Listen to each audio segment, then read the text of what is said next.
Glória a Deus. Graças a paz, irmãos. Amém. Aleluia. O louvor hoje, as meninas seguraram, hein? A Lari, parabéns, viu, Lari? Parabéns. Mandou muito bem. Glória a Deus. É isso aí, tem que se soltar, né? Tem que deixar Deus usar, não é verdade? Sim ou não? Amém. Amém. Você deixa Deus te usar? E agora? Glória a Deus. Irmãos, eu estou muito feliz. Até aqui nos ajudou o Senhor. Amém? Não temos muitos motivos para adorar o Senhor. E mesmo se nós não tivéssemos motivo, Ele é digno do nosso louvor, da nossa adoração, do nosso, né, tudo aquilo que nós somos e temos, porque nós vivemos para Ele. Amém? Glória a Deus. Ainda que não deu certo aí um negócio, ainda que não deu certo uma compra, uma venda ou sei lá, né, um emprego, uma porta que se fechou, uma porta que não se abriu, Deus é o controle de tudo. Amém? Então, só confie no Senhor. Só espere e confie. Eu quero continuar, né, naquela palavra que nós estamos falando sobre a vida cristã, usando o livro de Colossenses, em que Paulo está ensinando lá os irmãos em Colossos, os irmãos de Colossos. E eu quero falar hoje uma coisa que eu achei muito interessante no texto do capítulo 4. Então já vai abrindo aí sua Bíblia, né? Em Colossenses, no capítulo 4, que eu ponho sempre para trás aqui, porque eu sempre acho que eu estou muito em cima, sabe assim, sei lá, coisa de velho, né? Velho tem essas coisas. Estou aprendendo a ter coisa de velho. Então eu vi algumas coisas interessantes aqui nesse texto. Quando você lê o texto de uma forma assim, geral, de uma forma, né? Sem atentar para algumas coisas, e Deus me trouxe, né, à memória algumas coisas, me mostrou algumas coisas no texto e eu quero compartilhar com você. Antes de mais nada, eu fiquei muito... O quê? O quê? Colossenses 4. Colossenses 4. Nós vamos ler a partir do 7. Amém? Colossenses 4, 7. Eu fiquei muito feliz, né, de ouvir a primeiro louvor que vocês tocaram, porque eu me lembrei do meu encontro, o encontro com Deus. Meu Deus. Foi, como diz, né, tremendo. O pastor Joaquim não gosta, né, que fala, mas o encontro é tremendo. Você passou pelo encontro, G10? É tremendo ou não é? A Sheila passou também, né, Sheila? É tremendo. E eu fui tremendamente abençoado, assim, né? E eu lembro que na volta, pra vocês terem uma ideia, foi 2 ônibus só de homens. 90 homens. Imagina a volta do encontro com 90 homens e de mulher foi 3 ônibus cheios de mulher. Um sítio não comportou, teve que ir os homens para um sítio e as mulheres para o outro. Aí os homens chegaram primeiro na igreja. E tem tudo aquele negócio para não deixar entrar, tal, né, para receber, para ser impactante. Você imagina 90 homens pulando na frente da igreja cantando esse louvor. Foi assim, é algo incrível. Não dá, é inexplicável o que acontece lá no encontro. Se você falar para uma pessoa o que acontece, e eu já comentei com o pastor, se você falar as ministrações, tá, é só isso. Mas estar lá que é o negócio. Estar lá assim, é inexplicável. É inexplicável. E eu lembrei da música, lembrei do louvor, lembrei, Deus, né? A nossa memória, né? A música tem isso, né? De nos fazer lembrar, né? E até sentir. Glória a Deus, foi muito bom. Obrigado por ter me lembrado, né? Deus faz isso. Então, vamos ler aí o texto de Colossenses 4. Eu vou ler na nova versão transformadora, na NVT, que diz assim: Tíquico, irmão amado e colaborador fiel, que trabalha comigo na obra do Senhor, lhes dará um relatório completo de como tenho passado. Eu o envio a vocês exatamente com o propósito de informá-los do que se passa conosco, e de animá-los. Envio também Onésimo, irmão fiel e amado, que é um de vocês. Ele e Tíquico lhes contarão tudo o que tem acontecido aqui. Aristarco, que é prisioneiro comigo, lhes envia saudações, e assim como Marcos, primo de Barnabé. Conforme vocês foram instruídos, se Marcos passar por aí, recebam-no bem. Jesus, chamado Justo, também manda lembranças. Eles são os únicos irmãos judeus entre meus colaboradores. Eles também trabalham comigo para o reino de Deus, e tem sido um grande conforto para mim. Epáfras, que é um de vocês e servo de Cristo Jesus, lhes envia saudações. Ele sempre ora por vocês com fervor, pedindo que sejam maduros e plenamente confiantes de que praticam toda a vontade de Deus. Posso lhes assegurar que ele tem se esforçado grandemente por vocês e pelos que estão em Laodiceia e Herápolis. Lucas, o médico amado, lhes envia saudações, assim como Demas. Mandem minhas saudações a nossos irmãos de Laodiceia e também a Ninfa e a igreja que se reúne em sua casa. Depois de terem lido esta carta, enviem-na à igreja de Laodiceia, a fim de que eles também possam lê-la. E vocês leiam a carta que eu escrevi para eles. E digam a Arquipo, mas não tem acento, né? Arquipo, cuide de realizar o ministério que o Senhor lhe deu. Esta é a minha saudação de próprio punho, Paulo. Lembre-se que eu estou na prisão, que a graça de Deus esteja com vocês. Amém? Eu já li esse texto várias vezes. Talvez você já tenha lido ele várias vezes. E eu falei assim, quando eu li, e eu li muitas vezes, né, para fazer essas abordagens, né, eu falei assim, meu Deus, qual é a lição que nós tiramos desse pequeno trecho do texto? Do capítulo 4, do 7 até o final, até o 18. O que é que nós podemos tirar? Deus fala conosco o tempo todo. Nós precisamos estar atentos para o que Deus está falando. Eu sempre digo isso e eu vou morrer dizendo isso. Deus, Ele fala conosco. Que a minha morte seja uma forma de falar com quem estiver perto. Porque Deus fala o tempo todo.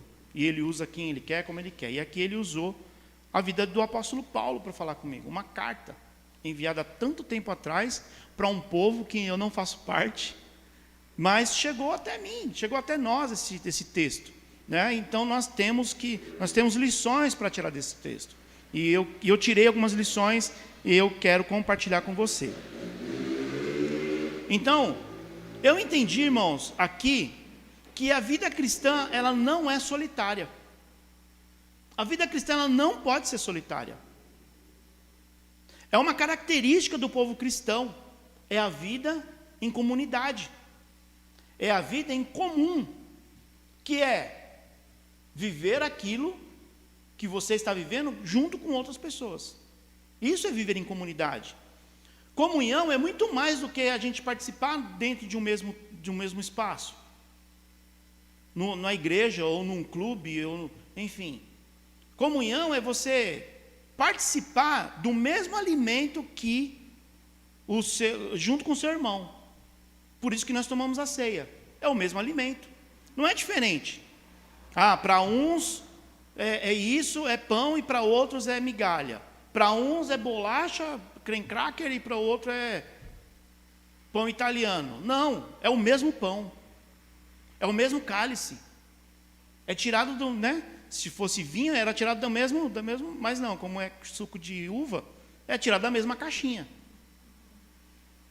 Então, comunhão é muito mais do que você pegar na mão do irmão e falar assim, somos corpo, assim bem ajustados. Não, é você viver com ele.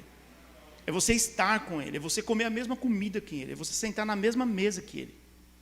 Jesus fez isso com os discípulos. Então, a vida cristã, a característica do povo cristão é povo, é povão, é gente.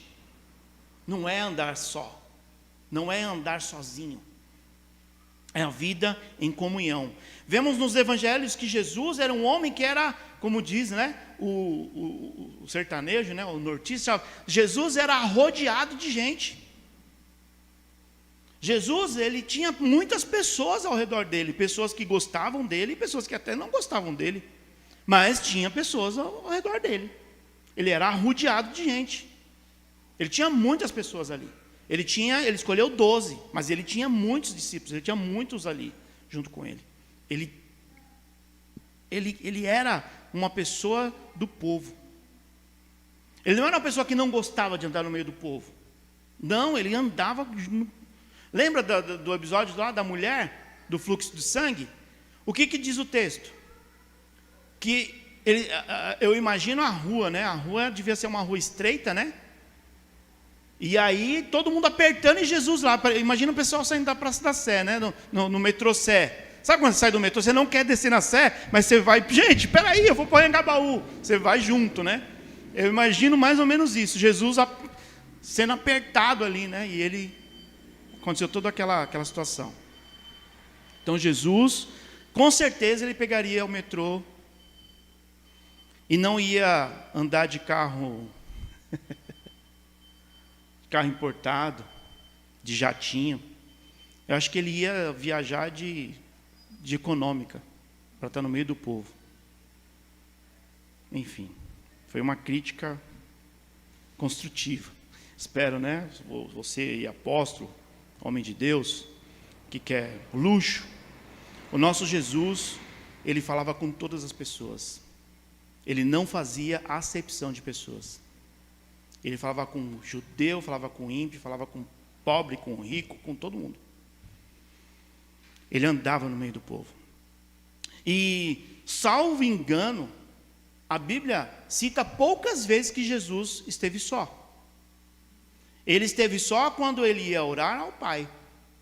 O que ele fazia? Ele ia lá no monte, né? Falava para os discípulos, fiquem aí, vigiem enquanto eu vou orar. Outras vezes ele falou assim, vão indo na frente, passe para o outro lado. Lembra disso? E ele estava lá no mar da Galileia e depois Jesus aparece lá andando sobre as águas. Lembra disso? E aí foi um tempo que Jesus tirou. A Bíblia não fala o que Jesus fez, mas provavelmente ele decidiu estar. Então, Jesus não era um homem solitário. Jesus, ele em alguns momentos, ele escolhia a solitude. E é muito diferente uma pessoa ser solitária, é muito diferente entre solidão e solitude.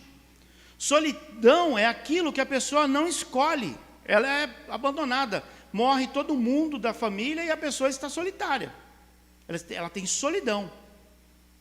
Solitude é quando uma pessoa decide, ela tem com quem conversar, ela tem as pessoas, mas ela decide estar sozinha, por algum momento, por um período. Eu fui a trabalho, eu fui visitar um projeto de uma empresa que nós estamos prestando serviço, estamos prestando trabalho, lá na estrada de Itapecerica, lá depois do Capão Redondo. Gente, longe. O meu chefe falou assim, você vai de carro? Eu falei assim, não dá, é muito longe. Fui de trem, saí 6 horas da manhã de casa para chegar lá às 9. Ainda cheguei atrasado.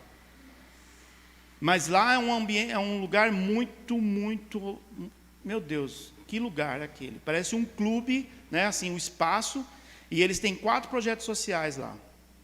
E um deles é um lugar chamado Secom, que é um asilo. É um asilo. E aí lá tem também uma creche para idosos.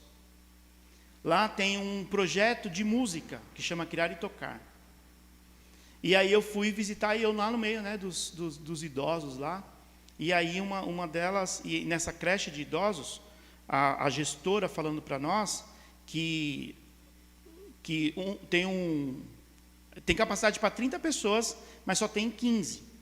E dentro desses 15 tem uma duplinha lá, que deve ser uma dupla do barulho, que eles são muito idosos e não tem ninguém por eles. Eles têm até uma condição boa, né? Aquisitiva, né? Um poder aquisitivo até que bom, mas eles vivem só. Eles não têm como comprar comida, eles não têm quem faça comida para eles, tal. Então eles vão para esse lugar e ficam lá o dia inteiro, e à noite o carro leva eles, deixa eles em casa. E eu fiquei pensando, meu Deus, e eles são irmãos. E um cuida do outro. A mulher tem 90 anos.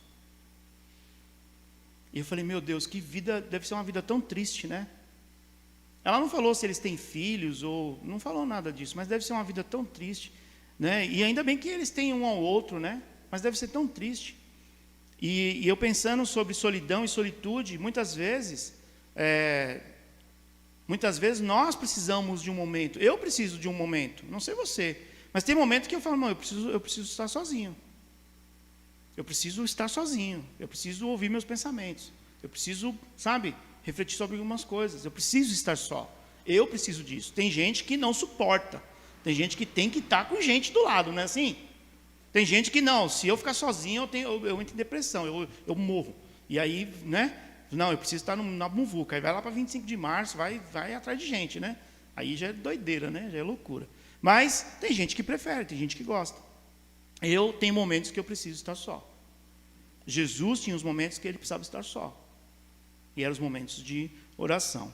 E o apóstolo Paulo, ele também era um homem que não era solitário. Se você observa as cartas de Paulo, ele sempre, no final, ele fala com quem ele estava, que ele esteve, ele sempre fala. Ele não era um homem solitário, ele não tinha carreira solo. Ele sempre tinha gente com ele sempre tinha irmãos. E aqui nesse texto não é diferente. Ele começa a listar o nome das pessoas que estão com ele. Os presos e os livres. Os judeus e os que não eram judeus. Paulo, ele andava com pessoas que eram colaboradoras na missão. Pessoas que amavam Paulo. Eu acredito que Paulo não era um homem fácil de lidar. Paulo, ele teve um episódio que ele estava lá em Jerusalém e Pedro ficou, né, tinha uma situação lá que Pedro era quando estava no meio dos gentios, e quando chegavam os judeus, Pedro se afastava e fazia, né, usava a capa de judeu, né, eu não misturo com essa gentalha, né? E Paulo chama Pedro na chincha, fala assim, ô Pedrão, chega aí. Que você é um hipócrita, velho. Por quê? Porque você é um com os gentios e quando chegam os judeus, você é outro. Você tem que ser a mesma pessoa, cara. Imagino, né? Pedro, acho que já sacou da espada. Não cortou a orelha de Paulo. Mas você imagina um embate ali. Então, Paulo, como diz o Hernandes Dias Lopes, ele era conhecido como um touro indomável. Mesmo depois de convertido, ele não devia ser uma pessoa fácil de lidar, mas ele tinha pessoas ao lado dele. Ele tinha pessoas ao redor dele. Então, a partir disso, irmãos, eu entendo que nós também não podemos ter carreira solo. Nós precisamos das pessoas ao nosso redor. Nós precisamos estar rodeados de gente. Nós precisamos ter comunhão. Nós precisamos andar com pessoas.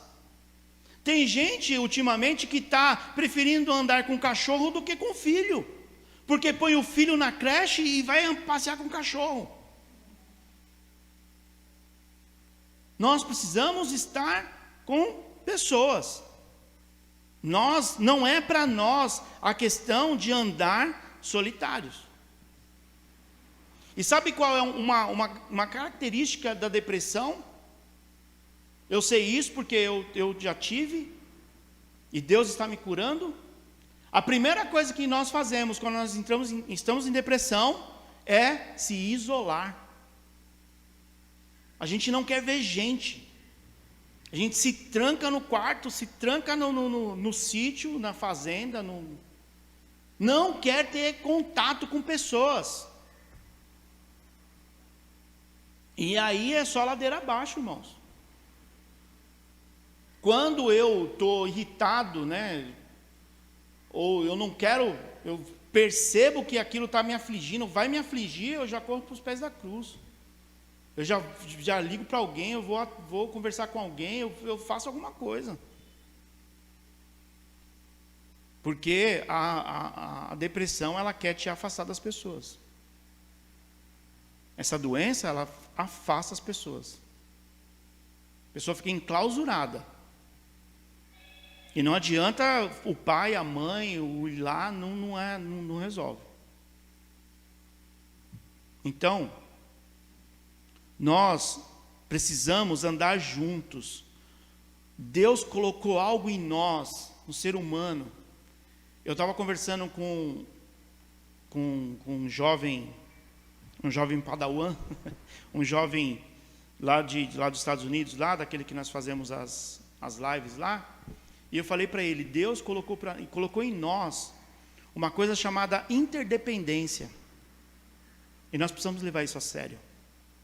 Sabe o que é interdependência? Eu preciso de você, eu preciso de você, e você precisa de mim. Nós até tentamos, até podemos fazer algumas coisas só, mas tem muita coisa, e eu estou falando agora de reino de Deus, a missão de Deus nós não fazemos sozinhos. Nós precisamos de gente.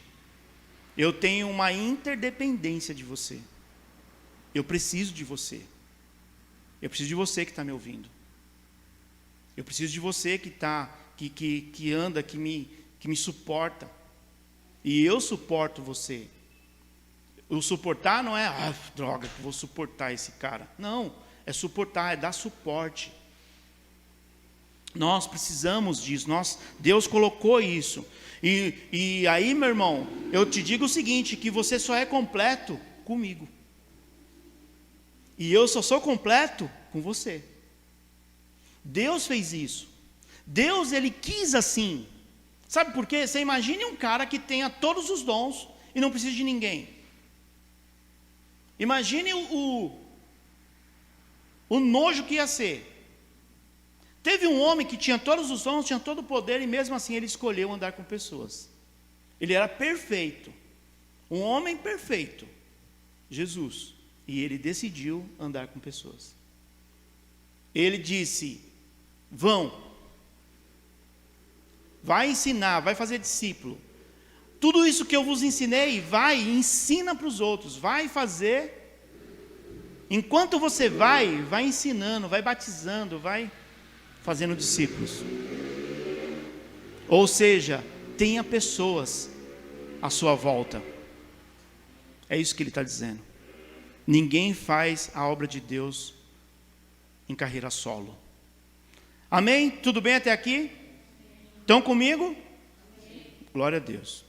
Então, o apóstolo Paulo escreve explicando que os dons espirituais são para a edificação do corpo de Cristo. É a igreja.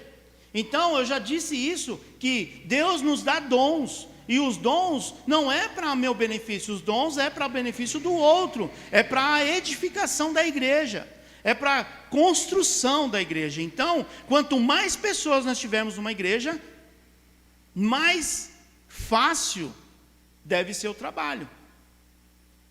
Então, olha só, Paulo, aí seguindo a linha de raciocínio de toda a carta de Colossenses, Paulo ele vem nos ensinando o que é ser igreja, o que é ser cristão. Aí nós falamos do batismo e falamos nós devemos pensar nas coisas do alto, e depois nós devemos refrear nossa língua, e agora ele vem falando, você precisa de andar com gente. Porque uma coisa é você ser uma pessoa, eu sou insuportável, e aí ninguém quer andar comigo. Então, meu irmão, alguma coisa está errada e precisa mudar. Precisa mudar. Não, tem que amar do jeito que eu sou. Espera aí. O jeito que você está de acordo com o que nós estamos lendo aqui na palavra? Que você deve ser amável, você deve ser paciente, você deve ser... E você não é, e está tudo bem para você? Não, está errado. Você precisa mudar, você precisa nascer de novo. Então o texto, seguindo essa linha lógica, essa linha de raciocínio de Paulo, ele fala que não adianta você ser uma pessoa insuportável e ficar solitária. Por quê? Porque não é esse o que Deus quer de você. Deus quer que você reconheça quem você é e transforme. Se deixe ser transformada pelo Espírito de Deus. Está entendendo? Porque é muito fácil eu falar assim, eu sou uma pessoa insuportável, ninguém quer andar comigo, beleza, sigo carreira solo. Eu não tenho amizade, eu não caso, não namoro, não faço nada e está tudo bem, coisa nenhuma. Não foi para isso que Deus te fez. Você precisa de pessoas. Nós precisamos uns dos outros. Porque senão, não manifesta o que Deus quer, que é o amor, que é o fruto do Espírito, que são vários. Como é que você exerce paciência se você é sozinho? Como é que você exerce a bondade se você é sozinho? Como é que você exerce o dom do Espírito se você é sozinho? Então nós precisamos mudar. Nós precisamos ser transformados. E é o que é o que Deus tem falado comigo aqui através da vida do apóstolo Paulo, escrevendo aos Colossenses.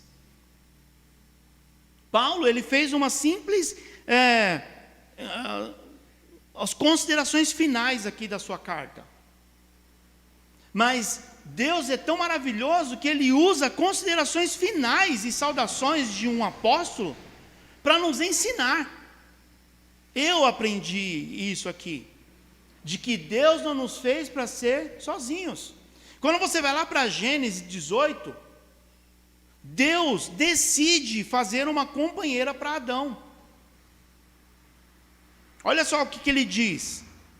Gênesis 2:18, ele diz assim, o Senhor Deus disse, não é bom que o homem esteja sozinho, farei alguém que o ajude e o complete. Faz sentido isso? Nós só somos completos com alguém que nos acompanhe, que nos ajude. Eu só sou completo com você. Eu preciso de você. Eu preciso dos dons que se manifestam na sua vida. Porque eu sozinho eu não sou igreja. Eu sozinho eu não manifesto as coisas, o poder de Deus. Eu preciso de alguém. Todos nós temos características marcantes na igreja e na missão. Todos nós temos. O apóstolo Paulo escreve, o nome da pessoa que está com ele e descreve uma característica do companheiro. Isso eu achei demais, eu achei interessante isso. Ele fala assim, Tíquico, que nome, Tíquico, colaborador fiel. Ele dá o nome e um adjetivo, ele dá o nome e uma qualidade. Depois ele fala assim, Onésimo, fiel e amado. Aristarco, nome bonito, Se você quiser ter aí, nome para pôr nos filhos, G10 e a Larissa. Tíquico, Onésimo e Aristarco, já pensou? Trigêmeos. Ele fala, Aristarco, meu companheiro de prisão. Aí ele fala de Marcos, o primo de Barnabé. Quando você olha assim, não é bem uma qualidade, Mas eu acredito que ser primo de Barnabé era uma das maiores qualidades que Marcos tinha. Porque Barnabé era um cara conceituadíssimo no meio. Ele era referência, ele era um baita líder. Quando você olha assim, você fala assim, por que ele falou primo de Barnabé? Porque Barnabé era o cara. Barnabé foi o cara que discipulou Paulo. Barnabé era uma baita referência. E esse Marcos, que ele fala, que é o João Marcos, é o mesmo Marcos que escreve o Evangelho de Marcos. Então não era um qualquer. Era o evangelista. Marcos, e como os católicos falam, São Marcos. Entende? Aí ele fala de Jesus, o justo. Esses são o grupinho da circuncisão, né? É o grupinho dos judeus. Esse era aqueles que eram do mesmo pedigree de Paulo, vamos dizer assim. E depois ele começa a falar dos outros que não eram judeus. Os outros que eram, para o judeu, os vira-latas. Ele fala de Epáfras, Colossense, porque ele fala, ele é um de vocês. Colossense, servo de Cristo. E aqui no texto ele fala assim, cadê aqui o Epáfras? Que é um de vocês, está lá no versículo 12, que é um de vocês, servo de Cristo, lhes envia saudações. Ele sempre ora por vocês com fervor. Eu posso, e ele, aqui pedindo a Deus que vocês sejam maduros ou perfeitos e plenamente confiantes de que praticam toda a vontade de Deus. Olha o que Paulo fala, eu coloco minha mão no fogo, eu posso lhes assegurar que ele tem se esforçado grandemente por vocês. E não só por vocês, mas os que estão em Laodiceia e também lá em Hierápolis. Ele foi o homem que levou o evangelho para essas cidades, mas ele simplesmente não levou só o evangelho, ele continua pregando, ele continua orando por eles, e ele ora com fervor, e Paulo fala, eu posso lhes assegurar, eu coloco minha mão no fogo, eu estou atestando que ele é um cara que tem se esforçado muito por vocês. Olha a qualidade do homem, gente. Um cara que não era judeu, mas é um homem que entendeu a vontade de Deus, entendeu o chamado de Deus para a vida dele. Está entendendo? E Paulo continua falando, aí ele fala de Lucas, o médico. Lucas é o evangelista também. É o que escreveu o evangelho de Lucas. Lucas não era judeu, Lucas não era discípulo, Lucas não era apóstolo. Lucas era um médico que encontrou com Paulo lá na segunda viagem dele e decidiu acompanhar Paulo e Barnabé. Ele era um médico, Paulo ele era um homem de dores, era um homem que tinha... Aí vem esse pessoal falando que se você tem doença, se você tem enfermidade, você não é cristão, você não é crente, porque Jesus levou sobre ele as nossas enfermidades e as nossas dores. Ué, então o apóstolo Paulo, você está dizendo que o apóstolo Paulo não era crente, que o apóstolo Paulo não era um homem de Deus? É isso que você está falando para mim? Porque o médico Lucas andava com Paulo, porque Paulo tinha muitos problemas. Não só Paulo, todos os outros. Tem um outro texto que fala que eu não sei se foi o Aristarco que quase morreu. Ou foi o Aristarco ou foi o Epáfras, não lembro agora. Tanto que eles ficaram preocupados com ele. Por quê? Porque ele ficou doente quase de morte. E aí Paulo fala assim, eu estou mandando a carta, ele vai chegar aí para vocês. E ele está bem, está tudo bem com ele.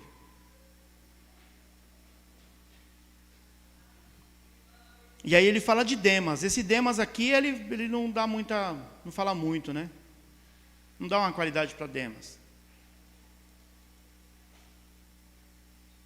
Talvez, eu tenho quase certeza que essa não era a intenção de Paulo fazer isso. Mas quando eu li o texto, e eu li, reli, e buscando o que eu poderia aprender com o apóstolo Paulo, neste pequeno trecho da palavra, o Senhor me levou a essas características. De que não podemos andar só. E que nós, no corpo de Cristo, nós deixamos marcas nas pessoas. As pessoas nos conhecem pelo nome e por um adjetivo. Aí ele fala, mais uma prova de que ele fala que as pessoas precisam ter comunhão é que ele dá a ordem de que os irmãos lá em Colossos, eles deveriam levar a carta para a igreja que estava lá em Laodiceia. E aí ele fala que é para levar a carta lá na casa de Ninfa, porque a igreja se reúne na casa dela, ela é anfitriã. Se fosse para viver uma vida solitária, uma vida sozinho, Paulo falava assim, ó, cada um tira uma cópia aí e guarda com você, e seja igreja. Ele não faz isso, ele fala assim, ó, o objeto da comunhão era a carta nesse caso aqui. Leram a carta? Beleza, agora leva lá. Ó, e eu escrevi uma carta para eles, que vocês leiam a carta que eu escrevi para eles também. Troquem as cartas, tenham comunhão, tenham unidade. Ele não falou para ninguém ter carreira solo. Nem Deus, nem Jesus, e eu não vejo isso na vida do apóstolo Paulo. Faz sentido isso para você? Porque para mim faz total sentido. Aí eu te pergunto, Percival, como é que você tem andado? Como é que você tem andado? Muitos preferem a solitude, mas não é o certo, não é o correto. Deus não nos fez para andar sozinhos. Mas, segundo eu tenho percebido, essa não é a vontade de Deus para o seu povo. Uma das obras da carne é a inimizade. Inimizade. Está lá em Gálatas 5:20. Eu já falei para vocês que eu, antigamente, antes da minha conversão, eu não gostava de fazer amigos, não gostava de fazer amizades. Posso te falar? Eu odiava conhecer pessoas. Eu odiava conhecer pessoas. Se você me chamasse para um lugar onde tivesse muita gente, eu ia ficar muito bravo com você. E talvez eu nunca mais aceitaria convite nenhum seu, porque eu odiava estar no meio de gente. Odiava fazer amizades. Eu escolhia com quem eu ia fazer amizade, e era só com aquela pessoa. Eu tinha muitos amigos, tinha muita gente na minha casa, eu e a Márcia, a gente se conhece desde pequeno, e eu sou amigo dos irmãos dela, antes da gente namorar, antes da gente casar, eu já era amigo dela e dos amigos dos irmãos dela, e nós andávamos numa turma. A minha casa era uma bagunça de gente, era aqueles, mas se eu chegasse num lugar que eu tivesse que fazer amizade, eu odiava. Eu tinha isso em mim, uma obra da carne em mim, que era a inimizade. Então, por isso que o apóstolo Paulo, falando lá aos Gálatas, ele fala que isso é uma obra da carne. E os que praticam essas coisas, e aí ele usa, e junto com a inimizade, está também a imoralidade sexual. A feitiçaria, olha só o balaio que está a inimizade. Às vezes nós achamos que, não, é só a inimizade, né? A pessoa só não gosta de fazer amigos, a pessoa só não gosta de pessoas. Está tudo bem. Não, ela está ali manifestando uma obra da carne. Por que será? Por que será que a ansiedade te tira de meio de pessoas e a inimizade também te tira de meio de pessoas? E aí eu estou falando de uma doença e estou falando de uma obra da carne.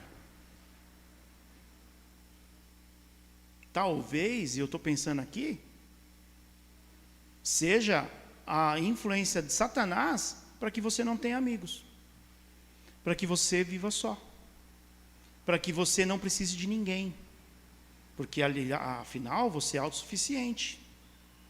Isso é soberba,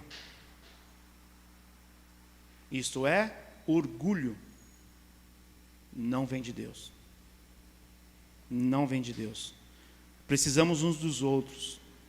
Então, como que você tem andado? Com quem você tem andado? Um ditado, que eu sempre ouvia da minha mãe era: quem com porcos anda, farelo come. Nossa, quantas vezes eu ouvi minha mãe falar isso para mim? Quem com porcos anda, farelo come. Tem outro ditado que diz: diga-me com quem andas, e eu direi quem tu és. Eu não estou dizendo que, e é um erro, eu acredito, eu acredito que se nós seguirmos a vida cristã da forma que ela deve ser, não pode ser um perigo, tá? Não pode ser um perigo, não deve ser um perigo. Mas é um erro da igreja quando o jovem se converte, ele abandona os amigos do mundo. Ele abandona. E aí só se relaciona com as pessoas da igreja. Eu não conheço uma igreja que o líder tenha falado isso para o jovem, mas é algo natural. A pessoa está lá na balada e se converte no domingo, aí já no outro sábado já não vai mais para a balada. Por quê? Porque agora eu sou crente. Mas não deveria ser assim. É como eu disse, se a pessoa tem, se a igreja onde a pessoa está, se a pessoa está, se converteu, ela tem um trabalho de discipulado, alguém que vai colar nela, alguém que vai estar com ela. Então não tem, entende o que eu vou dizer? É mais difícil esse jovem se perder para o mundo de novo. Mas ele não pode cortar o relacionamento com os amigos do mundo. Por quê? Porque os amigos do mundo também são amados de Deus. E eles precisam ser alcançados. Entende? Não é para abandonar, não é para cortar a relação. Agora sai daqui, Satanás, para trás de mim. Não, você pode ter um bom relacionamento com seus amigos, mas você não precisa fazer as coisas que você fazia antes. Então, se uma igreja tem um trabalho forte de discipulado intenso, o jovem vai falar assim, eu estou bem amparado. Eu estou sendo cuidado. Eu estou olhando para o meu discipulador, eu estou entendendo como é o viver cristão. Então, os outros podem até me chamar, eu estou, estamos batendo um papo, trocando ideia. Começou a rolar o baseado, irmão, não faz parte mais da minha vida. Por quê? Olha, porque eu entendi que eu não preciso disso. Não, corta relacionamento. A partir de hoje você é daqui, toma o seu crachá e o seu uniforme de crente. E corta a relação lá, viu? Em Deus, irmãos, não há confusão. Em Deus não há confusão. As pessoas que estão lá no mundo, as pessoas que estão lá, que faziam parte do seu relacionamento, elas são amadas de Deus. E elas também têm que ser alcançadas. E você talvez seja a única pessoa que é o elo, que é a ligação. Eu perdi muitos amigos do passado. Eu perdi amigos para as drogas, eu perdi amigos para o crime. Onde estão seus amigos? Será que só você que é só você é merecedor do céu? Só você é amado de Deus? Os outros não são, os outros não precisam? Eles não sabem o perigo que eles estão correndo. E você é aquele que é o portador da luz, é o portador da água da vida. Eles estão morrendo de sede, mas não sabem. Por que romper relacionamento? Por que? É melhor que ele seja ensinado. É melhor que ele seja acompanhado, para que não se desvie mais do caminho. Com quem você tem andado?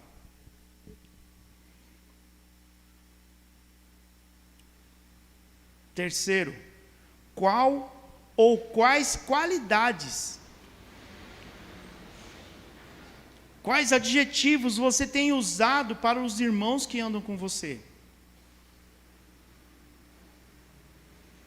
Como é que você fala das pessoas da igreja, as pessoas que são do seu relacionamento? Paulo, ele dava aqui, Jesus, o justo, o Tíquico, o fiel, o Onésimo, o fiel e amado, o Aristarco, o meu companheiro. Como é que você tem falado das pessoas que te cercam? Qual o adjetivo que você tem dado para elas?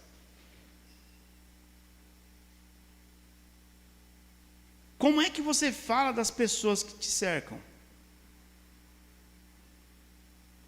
Porque as pessoas que estão ouvindo você falar, as pessoas dão crédito ao que você fala. Se eu falar que o meu pastor meu pastor é isso, fala mal do meu pastor, fala mal da minha pastora, fala mal da minha diaconisa, fala mal do meu irmão. Para alguém, sempre levar um adjetivo negativo, as pessoas vão comprar a minha ideia. E depois não adianta eu convidar para vir na igreja. Por quê? Porque lá na igreja só tem o fulano que é um traste, a fulana que é não sei o quê, tem o líder do louvor que é um... Você está fazendo uma propaganda negativa. Está entendendo? E se você procurar adjetivos negativos em mim, você vai encontrar um monte.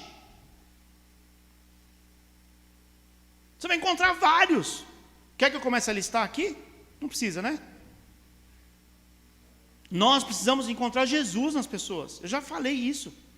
Nós precisamos olhar para a pessoa e encontrar Jesus. Eu tenho que procurar Jesus em você.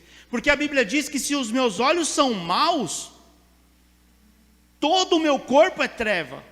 Então, se eu olhar para uma pessoa com os meus olhos de mal, eu vou encontrar mal, eu vou encontrar maldade.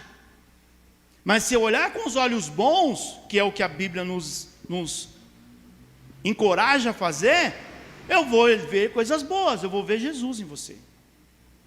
E aí é isso que eu preciso usar como adjetivo para as pessoas lá fora. Faz sentido, gente, isso para vocês? Eu preciso apresentar as pessoas que não conhecem vocês da melhor forma possível. Eu preciso dar adjetivos para vocês, as qualidades de vocês. Eu não vou mentir, eu não vou forçar nada, eu vou dizer quem você é. Porque quando a pessoa vier te conhecer, vai falar assim, caramba, é justamente isso.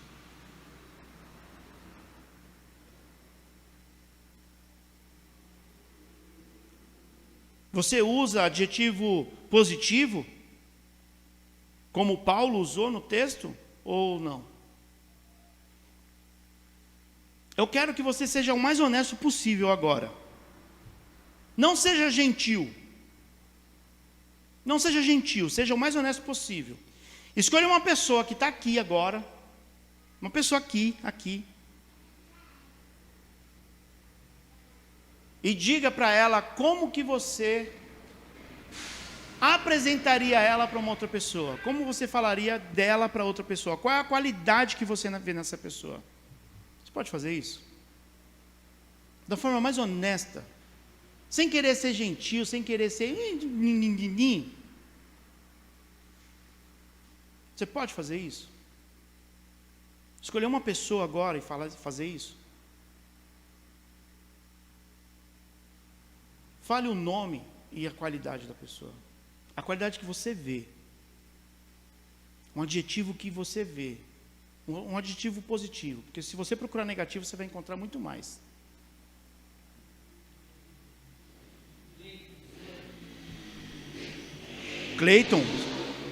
Cleiton, servo.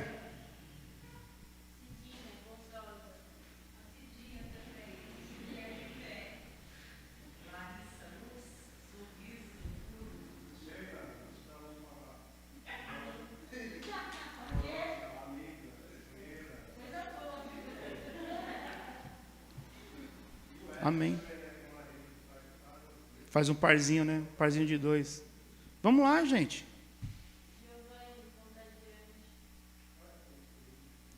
Vocês estão entendendo que tudo que está falando é verdade. Nós conhecemos uns aos outros. Por isso que eu falei, seja honesto. Não seja gentil agora. Não seja, amadinho. Não é amadinho. Você é isso. Se eu for apresentar vocês... Eu tenho que usar esse adjetivo para que as pessoas amem vocês como eu amo. Para que as pessoas queiram ter vocês perto como eu quero ter vocês perto. O cara que odiava pessoas, hoje ama pessoas. O cara que antes entrava mudo e saía calado, é o cara que mais fala. Porque se deixar eu falo a noite inteira aqui. Aquele cidadão morreu, gente, e foi enterrado nas águas do batismo e nasceu uma outra pessoa. Eu sou uma nova pessoa, uma pessoa que ama pessoas. Eu sou um cara que ama pessoas, eu sou um cara que procuro qualidades nas pessoas.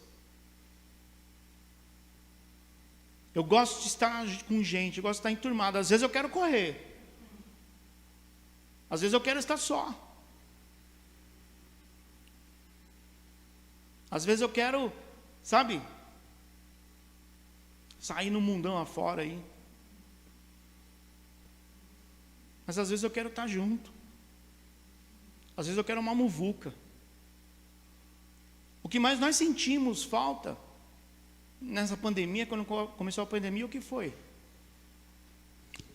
As pessoas.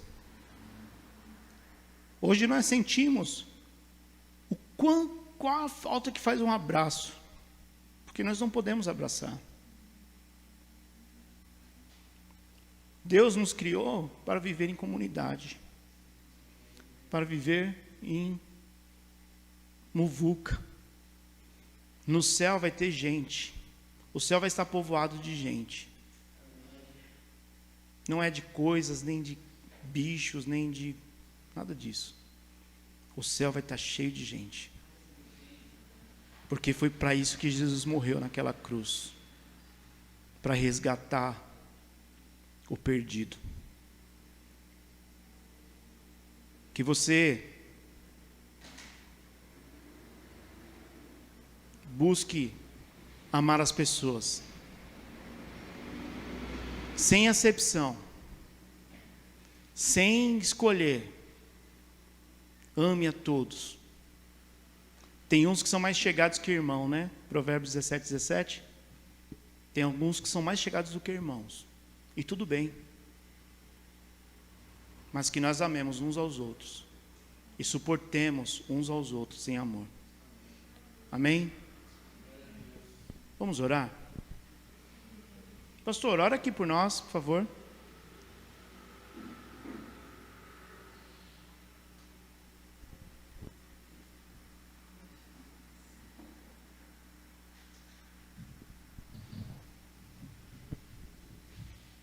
Amém. Paz para todos. Oremos.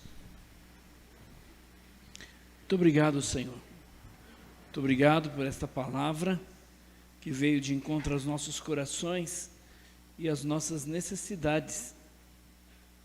Senhor, pessoas têm tantas coisas e não tem a coisa mais preciosa, Senhor, que é a amizade, que é o companheirismo, que é poder olhar no olho, Senhor, dar aquele abraço afetivo, que é poder, Senhor, contar com o outro. Muito obrigado, ó Deus, pelos meus irmãos aqui da igreja.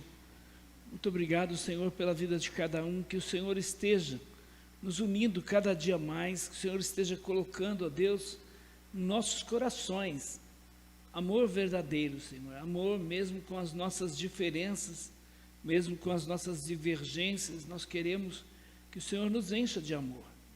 Cada dia, Senhor, precisamos mais deste amor, um amor sacrificial, um amor que busca, acima de tudo, não o nosso interesse, mas o interesse do outro, Senhor. Ajuda-nos, ó Deus, a enxergarmos isso e colocarmos isso em prática, Senhor. Não podemos ser apenas ouvintes desta palavra, mas devemos ser praticantes. E para praticá-la, nós precisamos da ajuda do Senhor. Nós não temos força, nós não somos capazes, reconhecemos a nossa pequenez, reconhecemos muitas vezes o nosso egoísmo, muitas vezes, ó Deus, a nossa prepotência. Tem misericórdia de nós.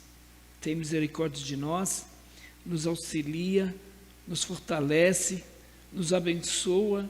E, ó Deus, ajuda-nos a colocarmos em prática tudo isso que aprendemos hoje aqui, Senhor, neste lugar. Rogamos a Tua bênção para os demais que não puderam estar aqui, que o Senhor visite a cada um agora neste momento, que o Senhor fale profundamente ao coração de cada um também, Senhor. Que, ó Deus, que cada um, que a Igreja Batista Ágape tenha esta consciência, Senhor, que somos uma família, que precisamos um do outro, que somos importantes um para o outro, Senhor. Não no sentido de sermos melhores, não, ninguém é melhor do que ninguém aqui. Somos todos iguais, temos as nossas carências, temos as nossas tentações, temos as nossas lutas, mas, Senhor, queremos ser um corpo. E, ó Deus, quando um pé, quando, Senhor, um nariz, uma orelha, uma língua, um braço, Senhor, sofre, todo o corpo padece. Ajuda-nos a entendermos isso de uma forma mais ampla, de uma forma, Senhor, muito mais explícita, Senhor. Ajuda-nos, ó Deus, a vivenciarmos o evangelho do amor, aquele que Jesus nos ensinou, que nós seríamos conhecidos como teus discípulos, se tivéssemos amor uns pelos outros. Te agradeço por esta noite, rogo que o Senhor nos leve em paz, que o Senhor nos dê, Senhor, uma noite na Tua presença, nos abençoando também no decorrer desta semana.